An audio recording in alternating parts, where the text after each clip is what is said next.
Baik.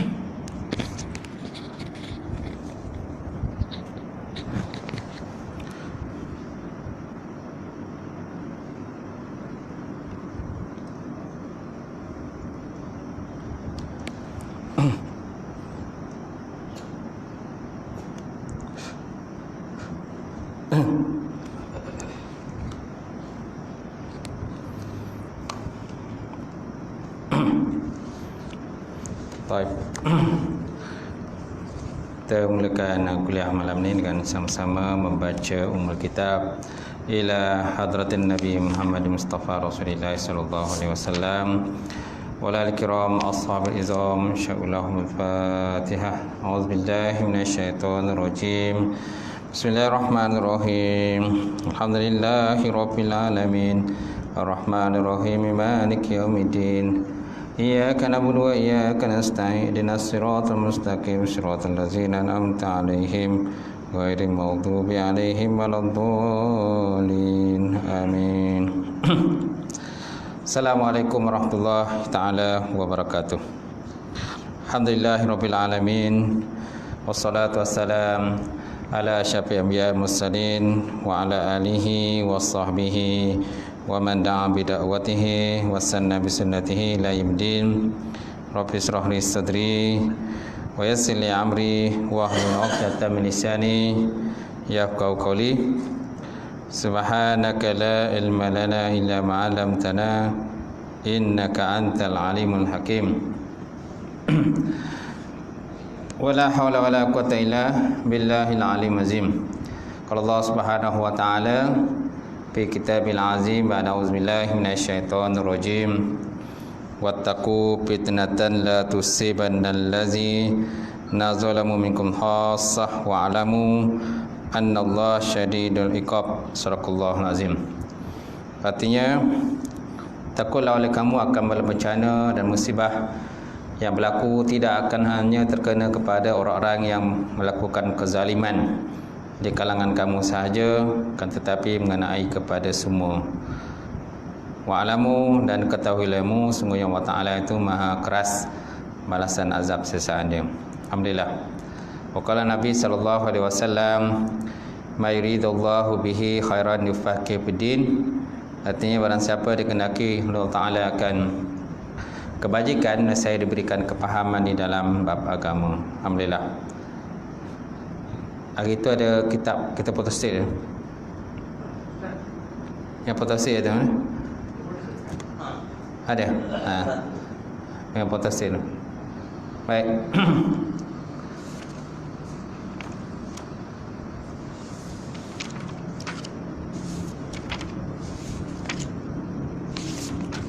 Baik, insyaAllah malam ini kita sambung tafsiran ayat-ayat Qum. Jilid yang pertama, kita lihat tafsir surat Al-Fatihah. Penjelasan makna lafaz. Penjelasan makna lafaz. Yang pertama, lafaz Alhamdulillah. Alhamdulillah, segala puji bagi Allah. Segala puji bagi Allah. Al-Qutubi menyatakan Alhamdulillah ini bermakna pujian yang sempurna. Satu pujian yang sempurna, yang begitu lengkap, yang diberikan kepada Allah Subhanahu wa ta'ala. Sedangkan pujian yang kepada makhluk ini, walaupun segi zahiriatnya seperti sempurna, tetapi hakikatnya tidak sempurna. Yang lebih sempurna ialah pujian hanyalah kepada Allah Subhanahu wa ta'ala. Alif lam di sini adalah untuk menjelaskan rangkuman seluruh pujian. Artinya Allah Ta'ala sangat berhak mendapat pujian dalam pelbagai bentuk dan juga sanjungan secara mutlak. Dan juga sanjungan secara mutlak. Pujian yang ada yang disebut dalam surat Al-Fatihah itu, Alhamdulillah, itu satu pujian yang sangat berhak untuk diberikan hanyalah kepada Allah Subhanahu wa ta'ala. Dan juga merangkumi semua bentuk puji yang terdapat dalam alam ini, yang terdapat dalam dunia inilah. Kerana hakikatnya pujian itu semuanya kembalinya kepada Allah Ta'ala. Sedangkan puji yang ada pada makhluk ini hanyalah bersifat yang tidak melengkapi ataupun tidak lengkap di antara satu sama lain. Kemudian alhamdu itu adalah lawan daripada perkataan azam. Maksud zam itu celaan. Itu sebabnya kita jangan letakkan nama kita contohnya Muhammad Zam. Muhammad Zam maknanya celaan. Kalau zam-zam tu lain, kalau zam-zam tu air zam-zam lah. Tapi kalau hanya sekadar kita letak nama kita zam sahaja, maksudnya celaan. Celaan. Jadi tak sesuai lah kita letakkan dengan nama kita dengan azam. Kemudian berbeza dengan perkataan syukur. Syukur diucapkan di atas nikmat yang didapatkan. Dia berbeza dengan pujian. Kerana pujian ni biasanya di dalam bentuk lisan semata-mata. Pujian dalam bentuk lisan, sedangkan syukur ini adalah dalam bentuk bukan sahaja daripada lisan. Muka surat 19 Muka surat 19. Boleh? Muka surat 19. Baik. Atas sekali. Artinya Allah Ta'ala sangat berhak mendapat pujian dalam pelbagai bentuk dan juga sanjungan secara mutlak. Alhamdu tu lawan daripada perkataan azam. Nampak? Alhamdu lawan daripada perkataan azam. Zam maknanya celaan ataupun makian, kutukan dan sebagainya. Tapi lebih kalau kutukan ni lebih seperti laknat. Laknatullah. Laknat Allah Subhanahu Wa Ta'ala. Baik. Perkataan ini juga lebih umum daripada perkataan syukur. Jadi perkataan al-puji itu dia lebih umum daripada perkataan syukur. Kerana syukur diucapkan atas nikmat yang didapatkan, berbeza dengan pujian. Kerana pujian ini alhamdulillah lebih kepada kita memuji seseorang ataupun Allah Subhanahu Wa Ta'ala. Sebabnya puji itu dia ada 4. Puji ada 4 dan puji dia ada rukun dia. Puji pada rukun. Ada rukun puji. Mana mesti ada orang yang memuji, mesti ada benda yang ada orang yang kena puji, dan apa bentuk pujian tadi? Apa bentuk pujian dia? Dia ada 5 rukun lah. Baik, kemudian di dalam bahasa Arab dikatakan hamadtu ar-rajula ala syaja'atihi au ilmihi. Hamadtu ar-rajula ala syaja'atihi au ilmihi. Aku muji seseorang di atas keberanian ataupun keilmuan yang ada pada dia. Ini dalam bahasa Arab. Di sini timbulnya perkataan alhamdu, hamad. Hamadtu ar-rajula ala saja'atihi al-ilmihi. Aku muji seorang di atas keberanian dan juga keilmuan dia. Sedangkan penggunaan perkataan syukur terlihat dalam ungkapan syakartu ala ihsanihi. Syakartu ala ihsanihi, aku berterima kasih di atas segala kebaikan yang diberikan pada diriku. So maknanya pujian dilakukan oleh lisan, sedangkan syukur dengan hati, lisan dan juga anggota badan. Nampak tak? Dia puji ni puji ni mesti diucapkan. Mesti ucapan, ataupun mungkin kalau orang seorang tu dia bisu, tak boleh cakap. Jadi kalau nak puji seorang tu mungkin dia tulislah, dia tulis pada kertas adalah sesuatu benda dan diberikan kepada orang yang dipuji. Berbeza dengan syukur. Syukur ni itulah kita menzahirkan dengan hati kita, melahirkan dengan hati yang terdapat hati kita, kemudian dengan lidah kita dan juga anggota badan, ya, anggota badan kita. Kalau kita lihat pada makna syukur yang lebih luas, maknanya syukur itu ialah kita menggunakan segala nikmat yang Allah Ta'ala bagi pada kita untuk segala benda-benda jalan kebaikan. Mata contohnya digunakan untuk melihat benda yang halal, telinga digunakan untuk mendengar benda-benda yang baik, dan lidah digunakan untuk bercakap benda-benda yang baik dan sedap untuk didengar. Kemudian menurut Al-Qurtubi pula, pendapat At-Tabari tidak boleh terima kerana alhamdu pujian adalah sanjungan ke atas yang dipuji berdasarkan sifat-sifatnya tanpa didahului oleh sesuatu kebaikan. Kan ada perkataan At-Tabari atas itu. Apa At-Tabari kata? Dia kata pujian dan syukur memiliki makna yang sama, dia kata. Ini pendapat daripada Imam Tabari. Sedangkan pendapat daripada yang atas tadi mana berbezalah. Seperti Qurtubi kata berbeza. Mana pujian lain, syukur lain. Tapi At-Tabari kata pujian dengan syukur satu benda yang sama juga. Okey. Apa hujah Al-Qutubi nak menolak pendapat At-Tabari? Dia kata pendapat At-Tabari dia kata tak boleh diterima kerana alhamdu pujian adalah sanjungan ke atas yang dipuji berdasarkan sifat-sifatnya tanpa didahului oleh sesuatu kebaikan. Tanpa didahului oleh sesuatu kebaikan. Sedangkan perkataan syukur atau terima kasih merupakan sanjungan kepada objek yang dipuji atas kebaikan yang telah dilakukan. Di atas kebaikan dilakukan tadi, maka kita memuji seseorang. Berbeza dengan pujian tadi kan. Pujian tadi kita ucapkan kepada suatu kebaikan yang belum ada lagi pun kebaikan tadi, tapi kita dah puji dah. Sedangkan syukur pula kita ucapkan kepada seseorang di atas kebaikan yang dibuat dan kebaikan tu dah dilakukan. Kebaikan tu dah dilakukan. Itu berbeza antara pujian alhamdu dengan asyukru. Macam tu. Kemudian Rabbul Alamin. Apa makna Rabbul Alamin? Tuhan sekalian alam. Alhamdulillahi Rabbil Alamin, Ar-Rahmanir Rahim, Maliki Yaumiddin. Alhamdulillahi Rabbil Alamin. Segala puji bagi Allah Tuhan sekalian alam. Jadi perkataan Tuhan sekalian alam, Rabbul Alamin. Rabbul Alamin itu diambil dari perkataan Arab. Diambil daripada perkataan Arab yang berarti tarbiyah. Okey. Jadi kalau kita jumpa perkataan tarbiyah itu asalnya diambil perkataan Arab. Apa makna Arab? Mendidik, mengasuh, mengajar dan sebagainya. Okey, iaitu pembaikan keadaan orang lain dan pengawasan urusannya. Menurut Al-Harawi, kepada orang yang telah membaiki atau menyempurnakannya sesuatu akan dikatakan qad rabbahu. Qad rabbahu maksudnya dia telah membaikinya. Perkataan ar-rabbaniyun juga diambil dari perkataan ini.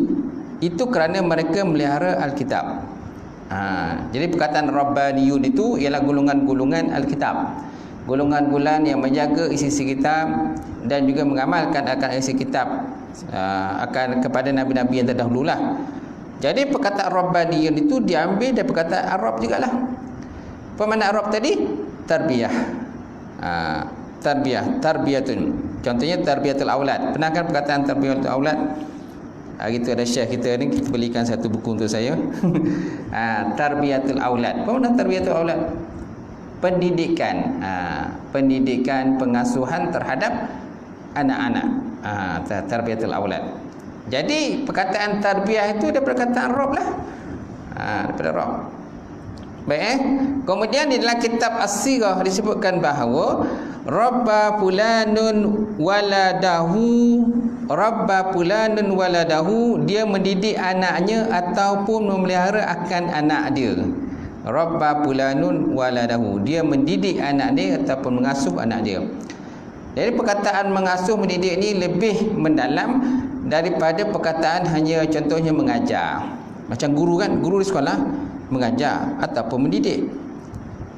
Beza tak mengajar dengan mendidik? Beza. Mengajar hanya sekadar mengajar begitu saja. Mendidik ni lebih mendalam daripada mengajar. Terutama contohnya mendidik dalam bab akhlak. Akhlak kan? Maka dididik akhlak tadi, diasuh dengan sebaik mungkin supaya anak tadi menjadi orang-orang yang berguna pada suatu masa nanti.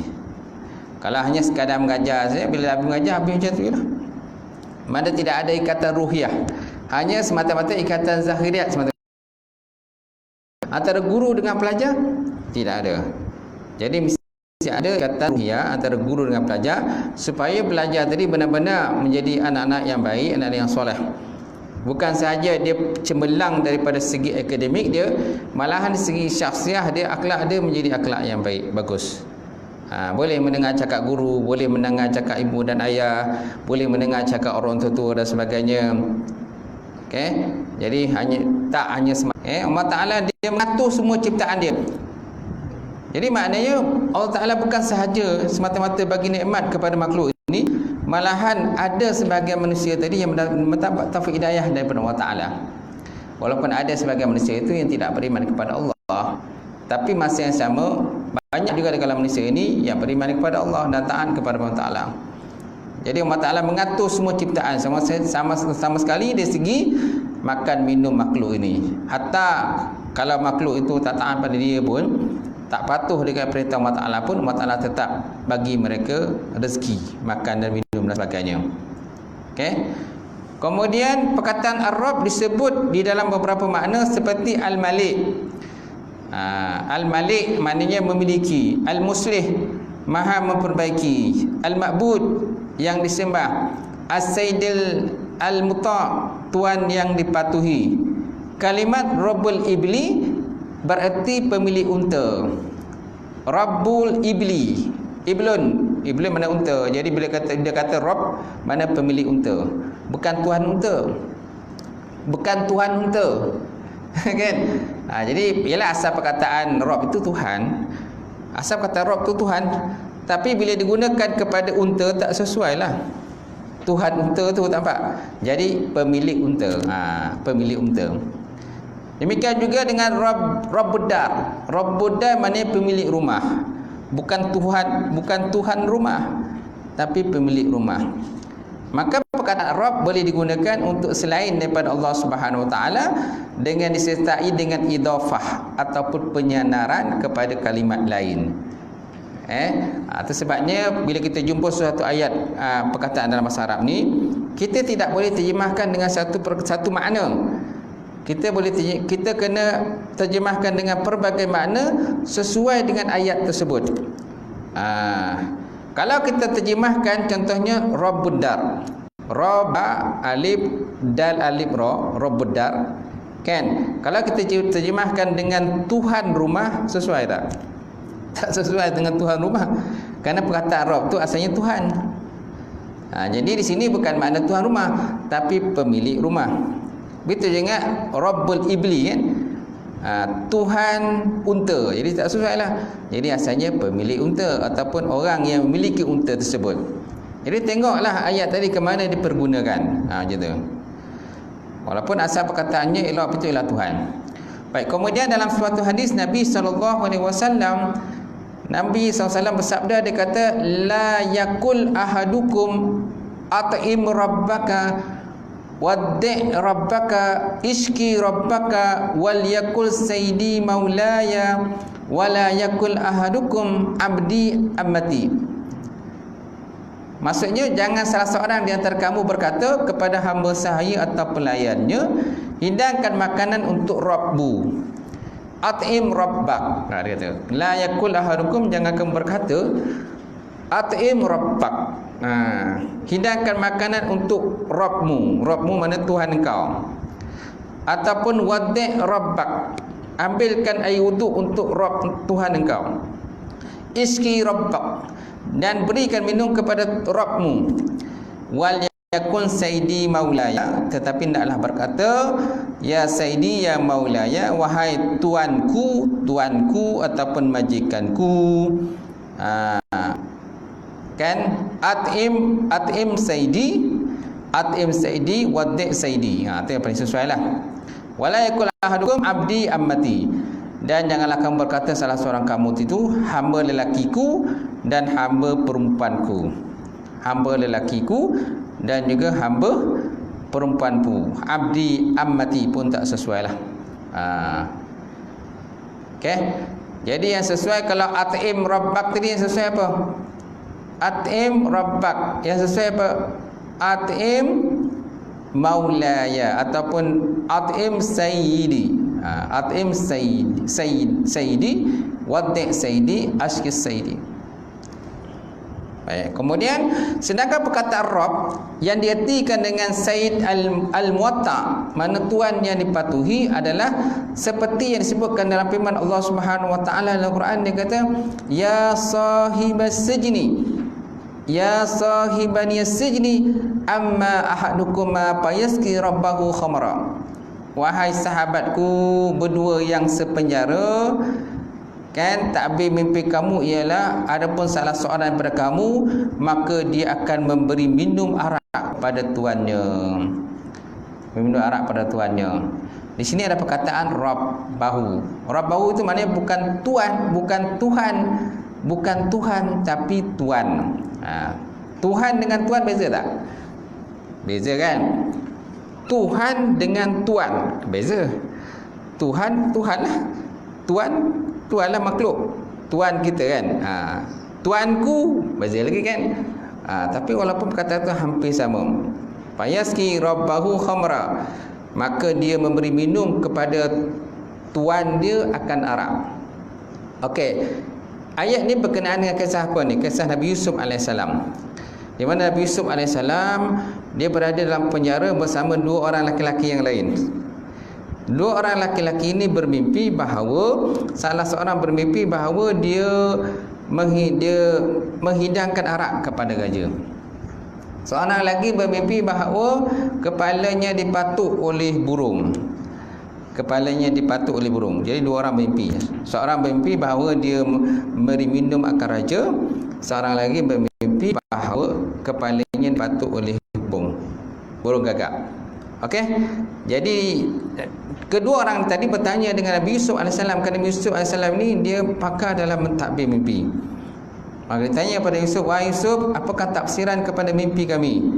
Maka Nabi Yusuf kata, salah seorang daripada kamu akan dibebaskan daripada penjara nanti dan akan berkhidmat dengan raja. Dan salah seorang daripada kamu nanti, manakala kamu pula, dia kata, kamu tidak akan dibebaskan daripada raja, daripada tahanan raja, akan tetapi kamu nanti akan dikeluarkan, cuma akan dihukum bunuh dan letakkan di atas padang pasir dan diikat di situ pada sebatang tiang. Nanti burung gagak lah, burung helang dan sebagainya akan datang untuk memakan kamu. Itu tafsiran daripada mimpi dua orang lelaki yang ditafsir oleh Nabi Yusuf alaihissalam. Dan benda itu benar-benar berlaku. Tak berapa lama selepas itu, salah seorang daripada mereka itu dibebaskan oleh raja dan berkhidmat dengan raja dan memberi minum kepada raja, dan seorang lagi masih diteruskan, kan, ditangkap, kan, dan dihukum bunuh oleh raja dan dicampakkan ataupun diikat kepada batang tiang di padang pasir, dan akhirnya burung datanglah memakan dia. Nampak?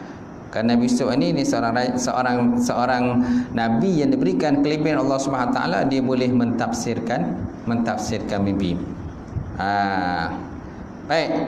Kemudian seterusnya perkataan alamin. Alamin adalah bentuk jamak kepada perkataan al-alam. Apa makna jamak?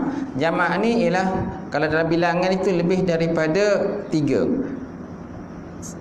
Singular dengan plural. Kalau singular tu satu kan. Plural ni 2 atau lebih. Mana itu dalam bahasa Inggeris, tapi dalam bahasa Arab ni dia ada mufrad, dia ada tasniah, dia ada jamak. Mufrad, tasniah, jamak. Mufrad ni untuk seorang, tunggal, satulah.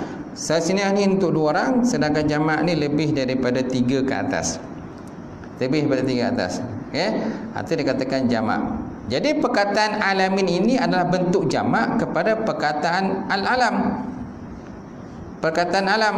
Perkataan ini ialah jenis yang tidak memiliki mufrad. Dia ni kalimat alamin ni dia tidak ada mufrad. Dia tidak ada mufrad. Dia terus jamak. Dia tidak ada perkataan mufrad. Macam tu. Okey. Kalau perkataan contohnya gunung ataupun contohnya lelaki. Kalau seorang lelaki apa? Rijalun. Kan? Ataupun rajulun lelaki. Kalau 2 orang lelaki rajulani. Kalau banyak lelaki rijalun. Rajulun, rajulani, rijalun. Okey. Kalau hindun, kalau perempuan hindun, hindani, hunudun. Hindun, hindani, hunudun, mana jamak? Ramai perempuan yang bernama hindun. Tetapi kalimat alamin ni, alam ni dia satu je. Dia tidak ada mufrad. Dia terus jamak. Kerana bilangan terdapat dalam alam ni banyak. Bilangan terdapat dalam alam ni banyak. Benda yang terdapat dalam ni banyak.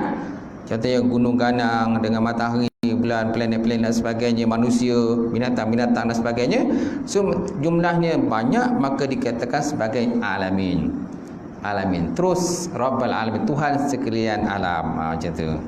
Dan alam pula banyak kan. Dia ada alam janin, ada alam janin, dia alam dunia, dia ada alam kubur, lepas alam akhirat, ada alam malakut. Okey. Banyak pembahagian alam tadi. Itu sebabnya dia terus alam ni dikatakan dia kalimat jamak, mana kalimat yang lebih daripada satu, bukan dia mufrad, bukan tasniah, tapi dia jamak.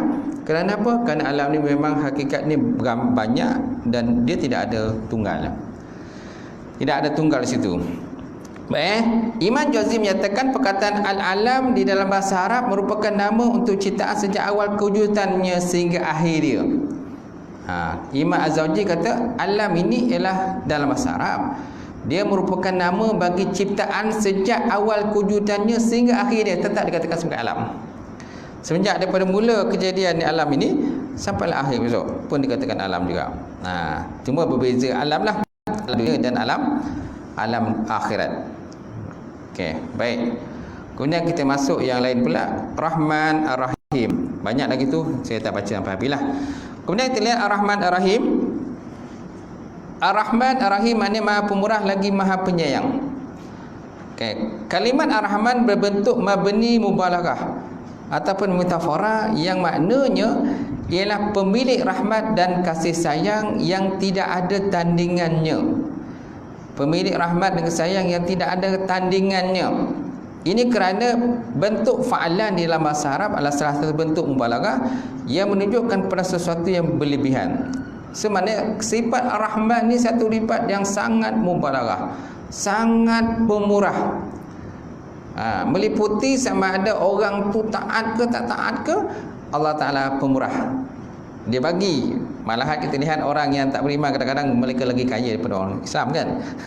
Mereka lagi hidup senang dengan rumah yang mewah, dengan perniagaan, dengan gedung-gedung yang mewah-mewah kan, dengan pasar raya yang besar-besar dan sebagainya, perniagaan import ekspor kan, dengan memiliki dengan kapal terbang lah kan, yang memiliki kapal layar, kapal kontainer dan sebagainya kan, kontainer kapal besar-besar ni siapa yang punya milik? Orang Islam ke bukan Islam? Banyak yang bukan Islam kan, ada juga orang Islam punya, tapi majoritinya kebanyakan orang yang bukan Islam. So maknanya kan, Allah Ta'ala bagi punya rahmat kesayang ni, tak kisahlah kau taat ke tak taat ke, kau semayang ke tak semayang ke, tetap aku bagi rezeki lah. Tapi di dunia sajalah, di dunia saja, akhirat so tak ada lah dia. Kenapa? Kerana di dunia aku dah bagi semua, so akhirat tak ada lagi. Orang yang beriman pada Allah kan, ada yang dapat di dunia dan dapat juga di akhirat. Kita nak dapat di dunia akhirat, ataupun nak dapat akhirat saja, ataupun nak dapat dunia saja, sudah tentu kita nakkan bahagian kita di dunia dan di akhirat. Wala tansab nasibaka minad dunya, jangan kamu lupakan akan bahagian kamu di akhirat. Baik, kemudian kita lihat di belakang muka surat 22. Al-Katabi menyatakan Ar-Rahman berarti pemilik rahmat yang menjuruh, yang memberi rezeki kepada semua ciptaannya dan juga kemaslahatan mereka. Semua ini mencakupi orang mukmin ataupun kafir. Nampak? Meliputi orang mukmin ataupun kafir, beriman ke tak beriman, munafik ke apa-apa, orang tak percaya dengan Tuhan pun tak kisahlah. Ada yang tak percaya dengan Tuhan kan, masih lagi Allah Ta'ala bagi, masih lagi Allah Ta'ala bagi. Baik, kemudian kalimat Ar-Rahim pula khas digunakan untuk menunjukkan kepada orang yang mukmin sahaja.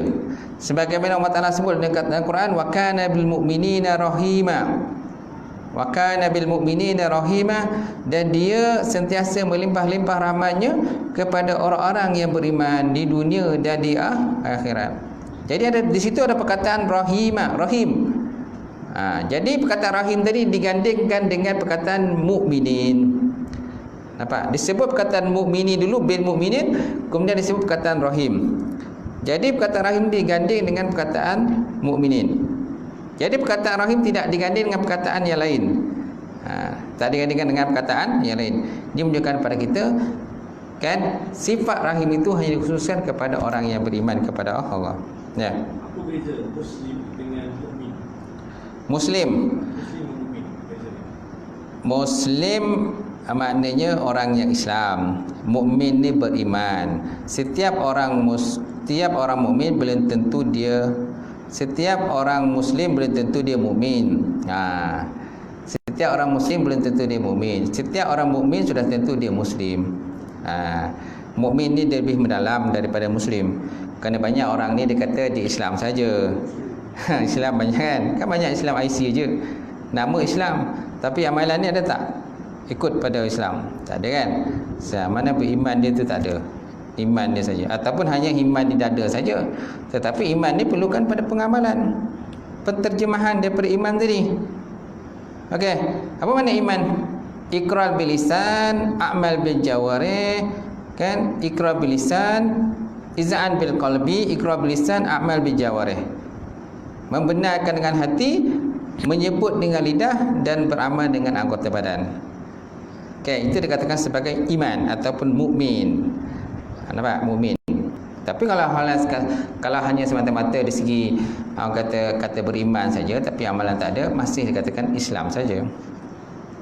Masih dikatakan sebagai Islam. Okey. Itu pendapat yang kuat menyatakan berbezalah. Tapi ada juga pendapat menyatakan bila orang tu dah beriman dia dah Islam. Bila dia kata Islam dia berimanlah. Ada juga pendapat itu, tapi pendapat tu tak kuatlah. Yang paling kuat maknanya setiap orang berislam belum tentu beriman. Setiap orang beriman belum tentu Islam kan. Kerana Islam ni, iman ni dia kena lebih mendalam lah di segi amalan kita. Faham Seterusnya, Imam Qurtubi menyatakan jumhur ulama berpendapat bahawa Ar-Rahman khas milik Allah Ta'ala dan tidak boleh dinamakan seseorang dengan nama Ar-Rahman. Okey, Ar-Rahman milik Allah Ta'ala saja dan tak boleh dinamakan seorang itu dengan nama Rahman kecuali mesti digandingkan dengan Abdul Rahman.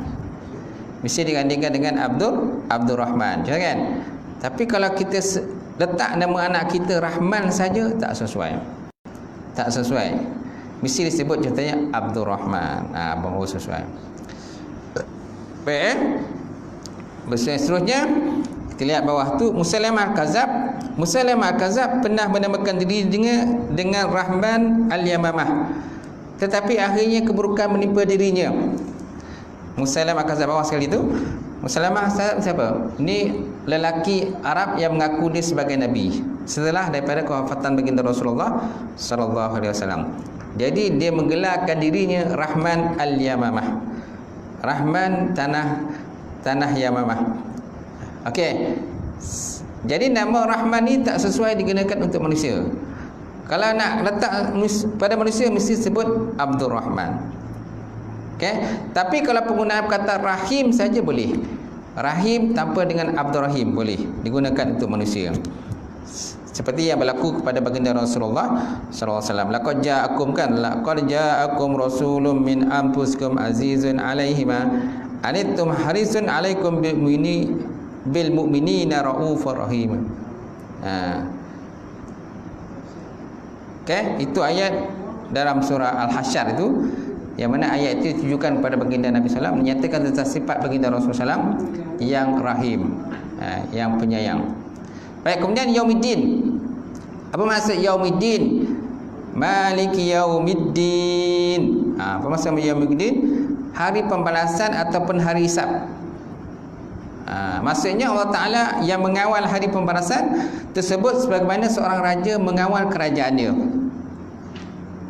Okey. Hari pembalasan ataupun hari hisab, Yaumiddin. Asal Yaumiddin ni hari agama, din tu agama. Yauma tu macam hari. Yaumadin, Yaumiddin, hari agama. Jadi apakah maksud dengan hari agama? Hari pembalasan ataupun hari penghitungan. Okay? Hari penghisapan segala amalan-amalan manusia.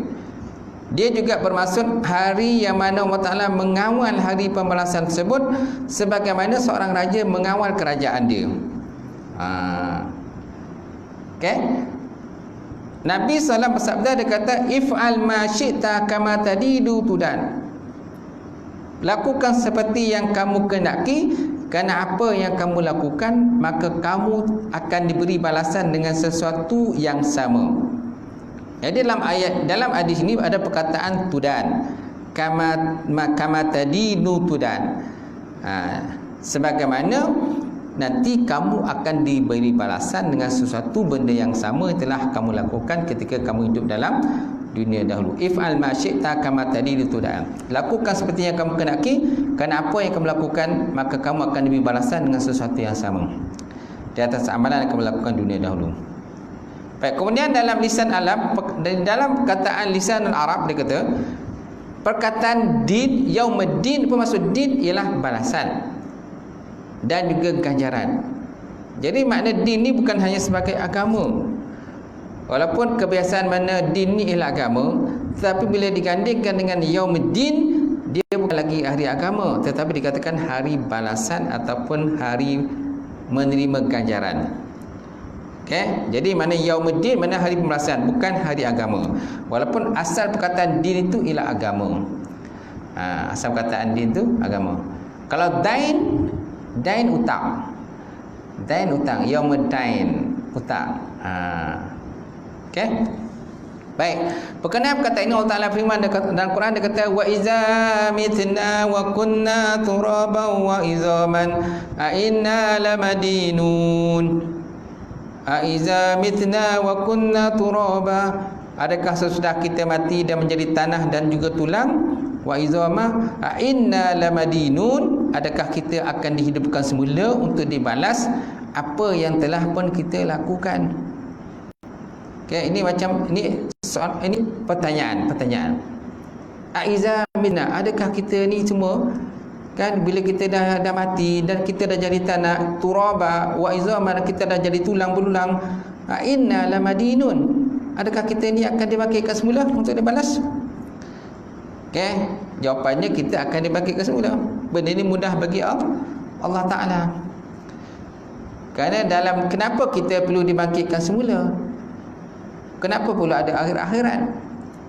Hari akhirat tu perlu kerana Allah Ta'ala nak bagi balasan kepada siapa buat baik, dan juga Allah Ta'ala nak bagi balasan siapa buat tak baik, kan? Dan dalam dunia juga banyak benda-benda kadang-kadang tak settle, tak selesai. Contohnya seorang itu dibunuh oleh orang ramai. Ada jumlah orang yang ramai membunuh si A. Kemudian pihak berkuasa gagal mencari orang yang membunuh itu. Pihak berkuasa gagal mengesan siapa yang bunuh si A itu. Okey, jadi akhirnya kes tu orang kata berlalu begitu saja. Tidak ada jawapan, tidak ada putusan kepada kes. So macam mana? Habis orang yang kena bunuh macam mana? Kan? Dia pun, orang kena bunuh pun tak juga pengadilan dia. Kenapa aku dibunuh? Gitu kan? Kenapa aku dibunuh di dunia dahulu? Jadi maknanya adanya hari pembalasan, hari kebangkitan, dihisap semula lah. Tengok, semua Ta'ala akan menghidupkan semula siapakah yang membunuh si A tadilah, untuk diberi balasan kepada orang yang membunuh si A. Baik, seterusnya perkataan iyyaka na'budu. Iyyaka na'budu, maksud iyyaka na'budu akan dikau sembah. Atau sini dia kata kami tunduk dan merendahkan diri.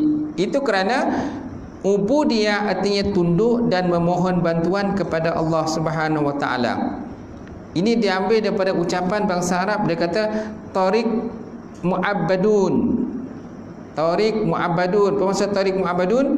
Jalan yang diratakan dan dipijak-pijak oleh kaki. Dan di sisi kerendahannya ialah kerana ia banyak dipijak sehingga menjadi rata. Sehingga dipindahnya. So maknanya perkataan ma'bud itu maknanya rendah lah. Rendah, disifatkan seperti seorang itu yang dipijak oleh orang lain, ataupun tanah yang sentiasa dipijak oleh orang ramai. Okay? Dan sifat tanah ni dia mesti duduk di bawah, betul tak? Tanah duduk di bawah, orang ataupun manusia duduk di atas tanah. Kita berjalan di atas tanah, kan? Dan manusia itu asalnya diciptakan daripada tanah juga. Besok bila kita meninggal dunia, kita pun masuk dalam tanah balik. Bila kita meninggal dunia, kita mati, nak tak nak kita akan dimasukkan ke dalam tanah semula. Walaupun ada di kalangan manusia ni yang dibakar kan, yang mana bukan agama Islam, agama lain lah. Agama lain bila mati dia akan dibakar, dan abur itu disimpan kan, disimpan dalam bekas, dan ada pula abu itu disimpan, dicampakkan ke laut dan sebagainya. Mengikut kepada kepercayaan agama masing-masing lah. Tapi Islam tidak begitu. Islam tidak begitu. Islam tidak ada pembakaran kepada mayat ataupun jenazah. Baik. Seterusnya tuan-tuan, Az-Zamakhsyari menyatakan bahawa ibadah adalah tujuan tertinggi dalam ketundukan dan kerendahan diri. Masuk lah.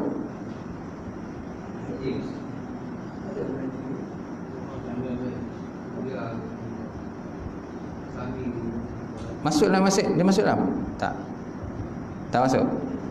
Kat situ saja.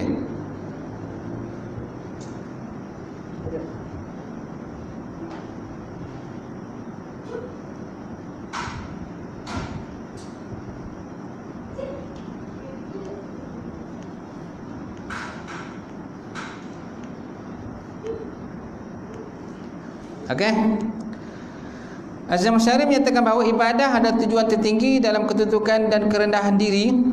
Perkataan ibadah digunakan untuk sikap merendahkan diri di hadapan Allah Subhanahu Wa Taala, kerana Allah Taala adalah Tuhan pemberi nikmat, sehingga dia menjadi tempat untuk merendahkan diri kepada Allah. Okey. Baik, seterusnya kita tengok belakang itu. Okey. Iyyaka nasta'in, apa? Iyyaka nasta'in tadi iyyaka na'budu, akan dikau kami sembah ya Allah. Yang seterusnya perkataan iyyaka nasta'in, akan dikau kami minta pertolongan ya Allah. Dalam sebuah doa disebutkan bahawa Rabbi a'inni wala tu'in alayya.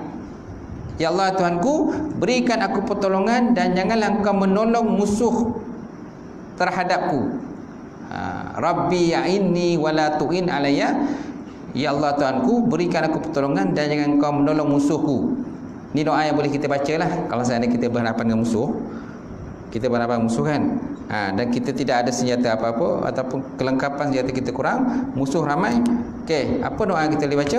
Rabbi a'inni wala tu'in alayya.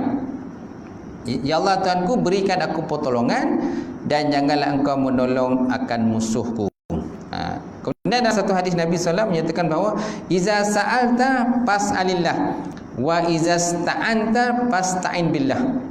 Jika kamu memohon, maka mohonlah kepada Allah Subhanahu Wa Taala, dan jika kamu meminta pertolongan, maka mintalah pertolongan kepada Allah Subhanahu Wa Taala. Nasta'in, iyyaka na'budu wa iyyaka nasta'in, akan dikau kami sembah dan akan dikau kami minta pertolongan. Baik, kemudian idina ini adalah perkataan kata kerja dalam bentuk doa yang artinya tunjukkan kami jalan yang lurus. Ihdinas siratal mustaqim, tunjukkan kami jalan yang lurus dan perlihatkan pada kami jalan menuju hidayahmu yang akan membuat kami dekat kepadamu.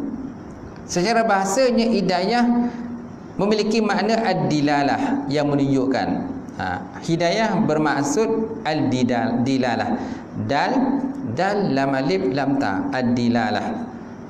Apa makna dilalah? Yang menunjukkan ataupun petunjuk pun boleh dikatakan ad-dilalah.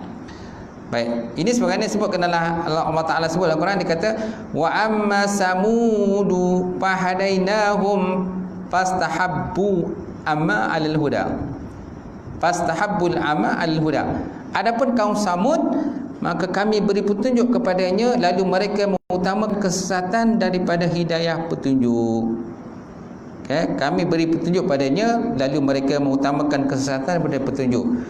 Dia Allah Ta'ala bagi juga petunjuk pada mereka, tapi mereka tak nak petunjuk tadi, mereka tolak. Tapi mereka memilih kesesatan. Itu kaum Samud. Kaum Samud ni kaum siapa? Kaum Samud ialah kaum Nabi Saleh. Kaum Samud ialah kaum Nabi Saleh alaihissalam. Di mana Nabi Saleh ketika sejarahnya diberikan satu mukjizat kepada Nabi Saleh, di mana Nabi Saleh ini suatu hari diminta oleh kaum dia, wahai Saleh, kalau kamu seorang nabi atau rasul, keluarkanlah seekor unta daripada celah batu. Keluarkanlah seekor unta daripada celah batu. Maka Nabi Saleh kata, boleh. Maka Nabi Saleh berdoa kepada Allah Ta'ala, maka Allah Ta'ala mengeluarkan seekor unta daripada celah batu. Maka keluarlah unta daripada celah batu. Cuma unta tadi bila dah dikeluarkan daripada celah batu, kan, dia perlukan kepada makan dan minum pula. Bila dah keluar celah batu, dia perlukan pada makan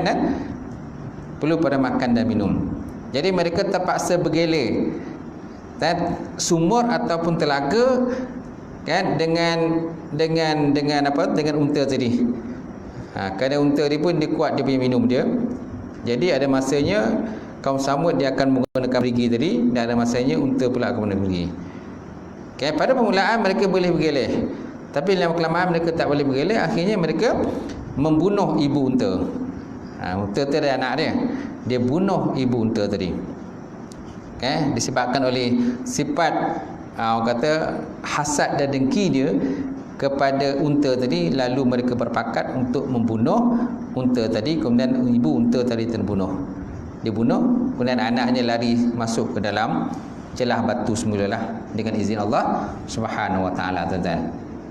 Tu kaum Samud, dan akhirnya kaum Samud tadi dibinasakan oleh Allah Subhanahu wa taala kerana mendustakan akan nabi mereka.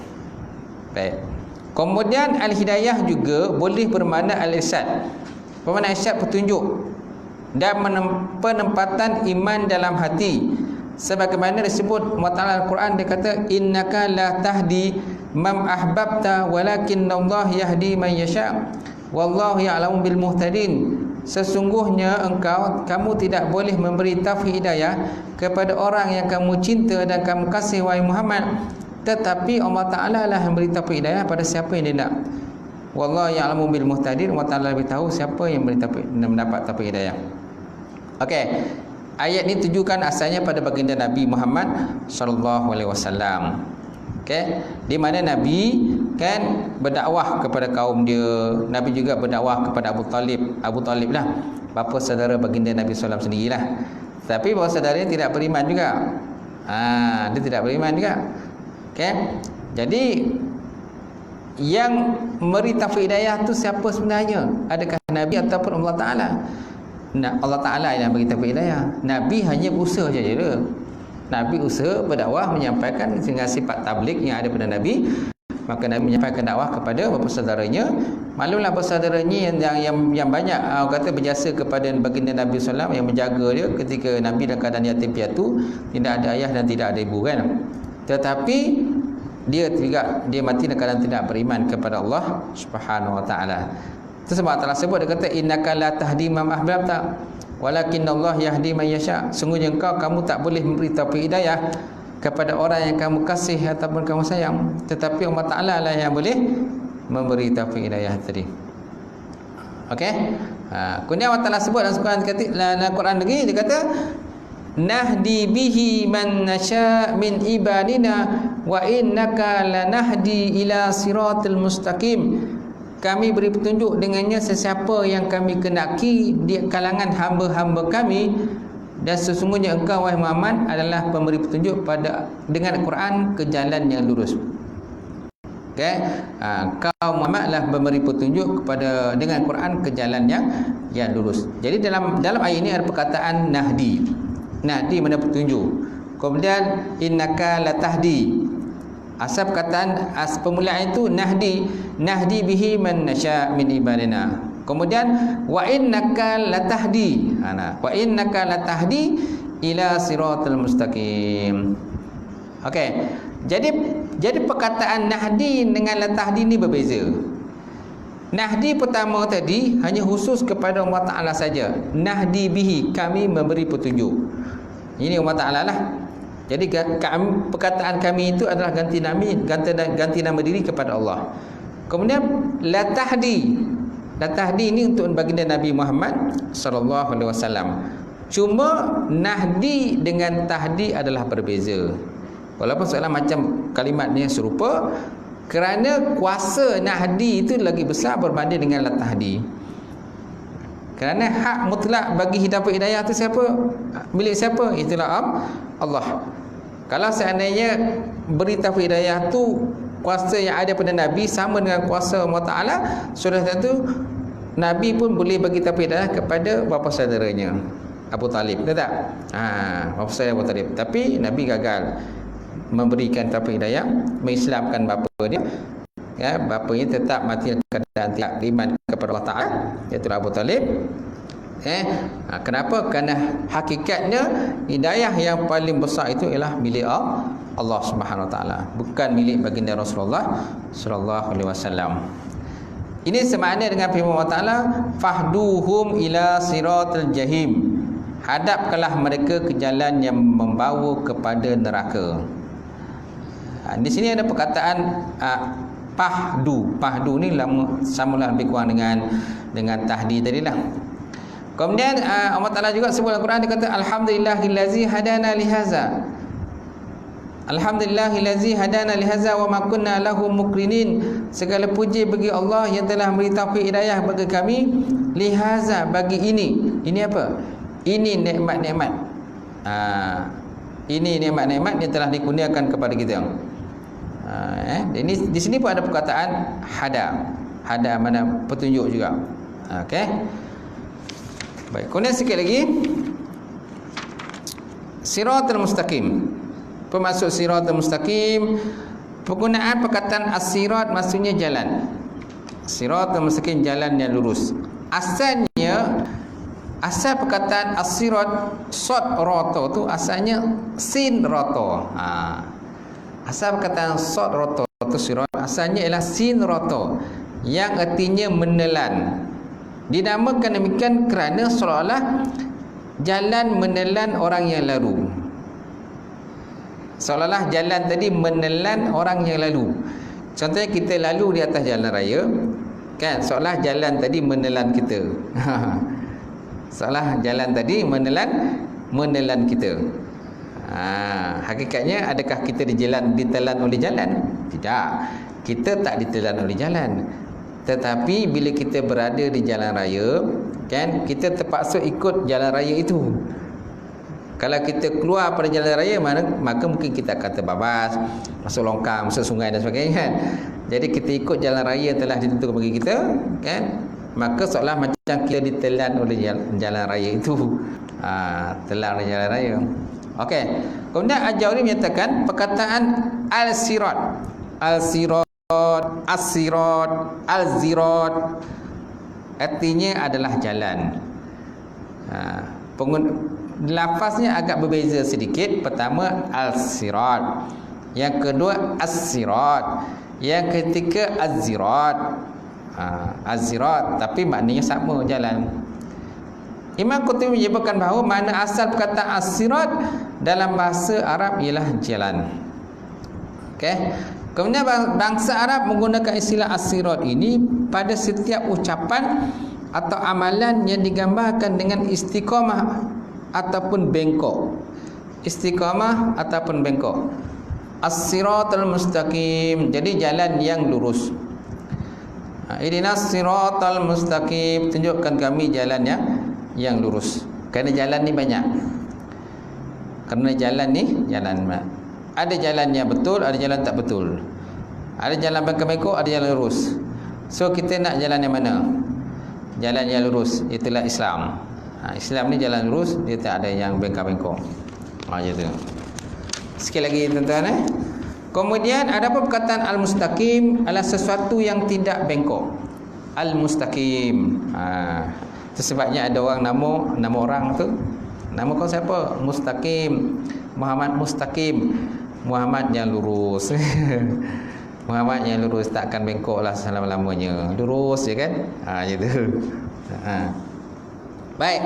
Kemudian dalam Quran juga ada perkataan mustaqim dalam ayat yang lain. Contohnya ayat surah Al-An'am ayat 153, di mana Allah Taala sebut, dia kata wa inna hadza sirati mustaqiman fattabi'u wa anna hadza sirati mustaqiman fattabi'u, dan bahawa sesungguhnya inilah jalanku, ini agama Islam, yang betul lurus, maka naklah kamu menurutinya.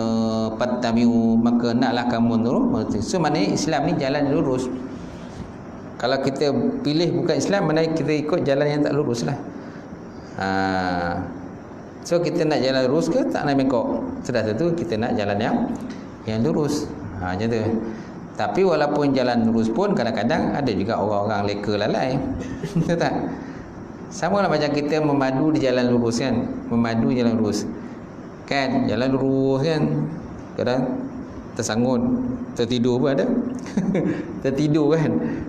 Jalan lurus ada juga kadang orang tertidur, terlelap. Nah, bila terlelap dah terlajak ke sana sini. Mana jalan lurus pun ada juga risiko dia. Jalan bengkok pun ada juga risikonya. Kalau tak betul, kalau kita jalan bengkok, tak betul kita jaga mandu dia, dah tercampak masuk dalam gaung. Kerana jalan bengkok. Kalau tak berhati-hatilah. Jalan lurus pun boleh menyebabkan orang tertidur, terlalai dalam memandu. Kan? Islam ni pun dah lurus cantik dah. Tapi masih lagi juga ada orang kadang terlalai, terleka, kan? Itulah ibaratnya macam orang memandu tadi. Walaupun dia dah betul dah ikut Islam dah, jalan Islam tadi, tapi ada juga orang yang terbabas. Terbabas kenapa? Kerana tidak mengikut Islam tu yang sebetulnya, yang sebenarnya. Baik. Mana ayat daripada surah Al-Fatihah tersebut ialah, ya Allah, kukuhkan kami dalam keamanan, berilah kami taufik dalam melakukan amalan soleh, dan jadikanlah kami termasuk orang-orang yang berjalan di jalan Islam yang boleh membawa kepada Jannatun Naim, kepada Jannatun Naim, syurga yang penuh dengan nikmat, Jannatun Naim. Okey, cukup sekadar itulah perbincangan malam ini, insya-Allah.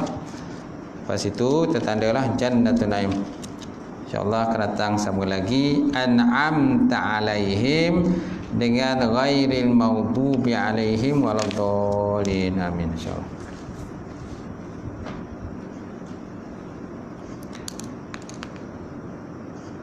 Baik, ada soalan, pertanyaan ada tak? Ada?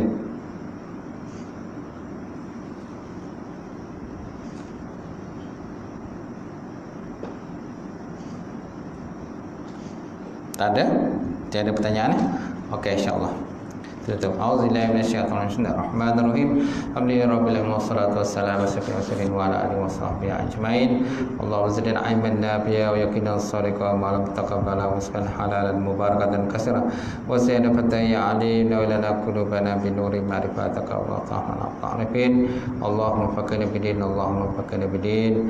Allahumma ijma'na hadza jam'al marhamah wa tafarraqna min ba'di tafarruqin ma'sumah.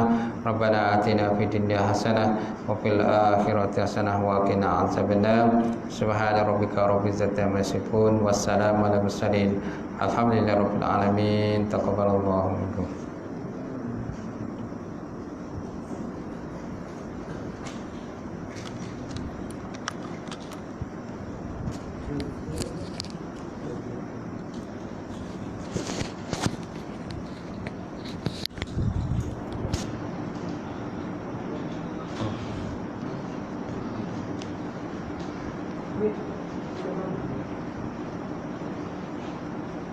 Anjing masuk ke mana? Anjing ni.